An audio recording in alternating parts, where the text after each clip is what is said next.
Olá, olá, olá, meus queridos professores e professoras do quarto ano. Eu sou o professor Luan Bezerra Dutra, estou aqui pela editora Saviesa e vim trazer para vocês mais um pouco da coleção Descomplica Saberes de Matemática. Estamos falando do quarto ano e esse é o nosso volume 2. Nosso volume 2 e capítulo 4.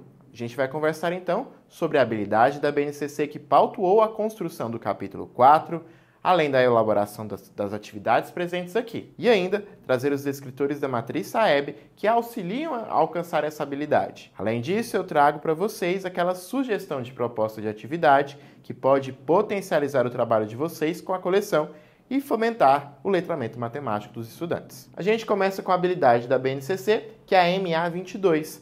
Ler e registrar medidas e intervalos de tempo em horas, minutos e segundos em situações relacionadas ao seu cotidiano, como informar os horários de início e término da realização de uma tarefa e sua duração. Essa habilidade foi trabalhada com os descritores. Reconhecer unidades de medida e ou instrumentos utilizados para medir comprimento, tempo, massa ou capacidade, identificar datas, dias da semana ou meses do ano em calendários, ou escrever uma data apresentando o dia, o mês e o ano. E, por último, determinar o horário de início e o horário de término ou a duração de um acontecimento. Bem, essas foram as habilidades e os descritores, e eu trago agora uma sugestão de proposta baseada numa atividade que está presente na coleção, e é baseada na atividade 2. Betinho precisa marcar quanto tempo de sono ele tem por noite.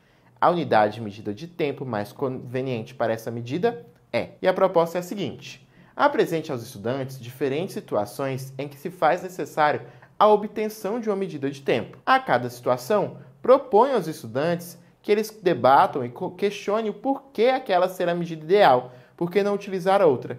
E caso fôssemos utilizar outra, qual seria a medida determinada nessa situação? Que a gente vai estar trabalhando com a noção dos estudantes em relação a diferentes unidades de tempo e brincando um pouquinho ali com o processo de conversão quando possível, tá certo? E eu trago mais uma sugestão para vocês, baseada na atividade 11. Pedro assistiu um filme que durou 2 horas e 30 minutos. Quantos minutos durou esse filme?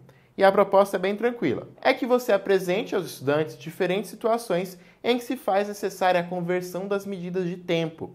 Então aqui é diretamente ligado à sua sugestão anterior.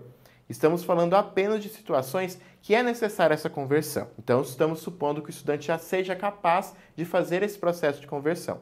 Afinal, a gente está falando aqui de uma atividade que tem um grau de complexidade um pouquinho maior. Assim como na proposta anterior, aqui a gente vai buscar o debate, a argumentação, a defesa de ideias desse estudante, estimulando sempre esse processo de pensamento crítico e, de fato, alcançando o letramento matemático. Essa foi a proposta desse capítulo. A gente se vê no próximo com mais um pouquinho da coleção Descomplica Saberes de Matemática. Até lá!